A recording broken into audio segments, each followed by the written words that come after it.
My name is Stacey Abrams, and I am the host of Assembly Required. I serve as an activist and a political advocate. Can you tell me the significance of your links to Mississippi and what we're here to celebrate today, the 100th birthday of Medgar Evers? I grew up in Gulfport, Mississippi. I'm the daughter of Robert and Carolyn Abrams, who are natives of Hattiesburg, Mississippi. But I think my connection to Medgar Evers begins with understanding why he did the work he did. My dad was arrested when he was 14, registering African Americans to vote in Hattiesburg, Mississippi. My mom did similar work on the other side of town. They hadn't quite met yet. But I grew up in a family that believed in the importance of not simply saying that you wanted democracy to work, but doing the hard work of making it so. And that is the legacy of Medgar Evers. With all the work that you've done when it comes to voting rights and so many other political issues, how do you feel that his legacy is reflected in the different civil rights struggles of today? And how do you think, specifically for Mississippi, how do you think progress has been made, and where do you think there's still some work to be done? Medgar Evers understood that at the core of a true democracy, at the core of a real and full citizenship, was the law. His decision to attend law school was emblematic of that. But he understood that it was more than simply the symbolism of having the right to vote. It was making certain that every American, irrespective of their background, irrespective of their race or ethnicity, that they were given a real and true opportunity to have a say in the future of our nation. And no place better embodied the restrictions and the opportunities than our state of Mississippi. Mississippi is an extraordinary place that has given birth to art and culture and civil rights leaders who've transformed the nation, but it also remains mired by corruption and poverty and this undervaluation of significant portions of its population. Politics should be a tool for policy. It should never be an end of itself. And what Medgar Evers not only represented, but what his legacy tells us is that we cannot live a full democratic life if we don't have the right to vote. But we also must have the policies that make that right to vote real. And when we are in a day and age when we're still fighting over the enfranchisement of those who've served their time, when children are still being denied a full education, when our very stories are being erased from history by politicians who say that diversity, equity, and inclusion are antithetical to our lives as opposed to being the cornerstone of what makes America great, then what we are losing is the battle, but we have not lost the war.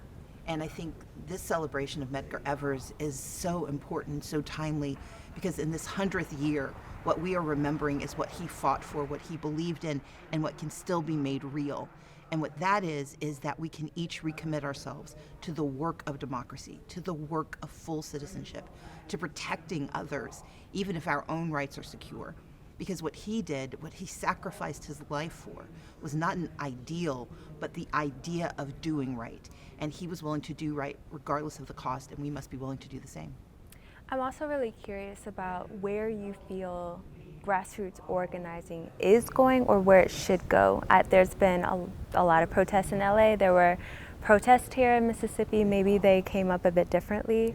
But I'm curious about the fact that Medgar Evers was going onto plantations, was talking to workers. How do you feel like that legacy informs now the direction of grassroots organizing around the country and in Mississippi?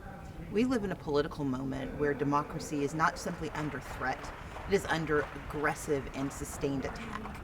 We have watched a complicit Congress and a neutered judiciary abdicate their responsibilities to a strongman who inhabits the White House, who's attempting to expand executive power to use it against Americans.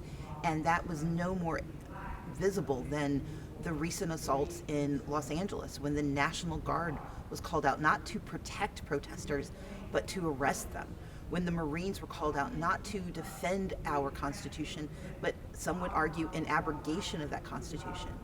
What Medgar Evers understood is that the first way you tell democracy that it must deliver is by protesting when it doesn't do its job.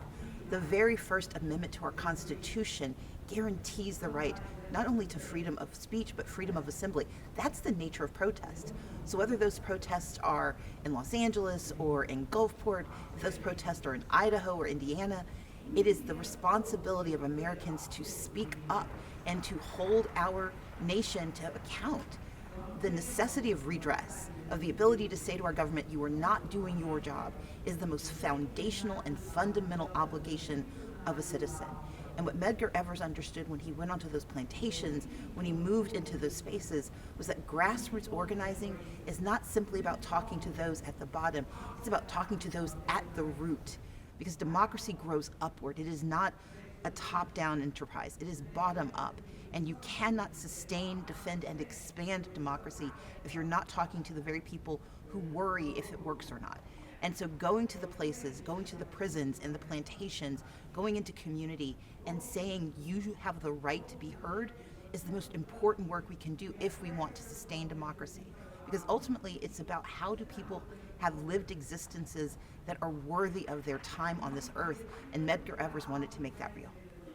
And then my final question, I'm curious also to understand what you think is particularly unique about Medgar Evers' legacy. We talk about, a lot about Malcolm X, Martin Luther King. I think each individual has different facets about them that are extraordinarily interesting to probe into. But what about Medgar Evers' legacy is something that you feel like is very unique in terms of him as a person, but also in people understanding and contextualizing Mississippi?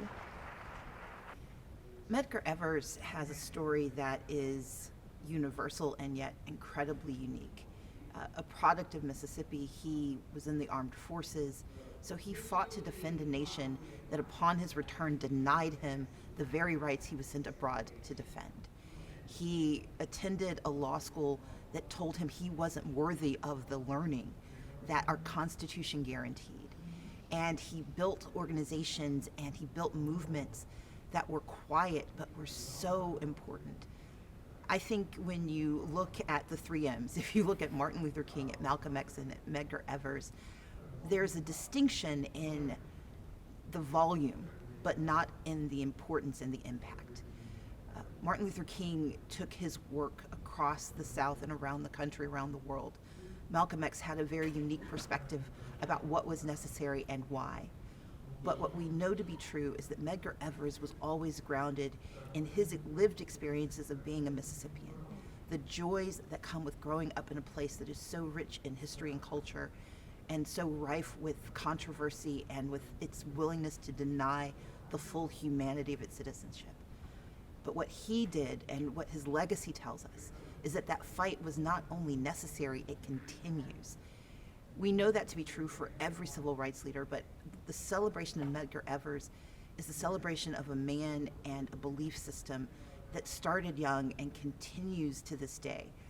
He's also the story of what happens when justice is denied and then finally achieved. And I want to invoke his wife, Merle Evers, because what she understood is that while he may have been cut down, his ideals weren't, his ideas weren't, and his responsibility to Mississippi remained.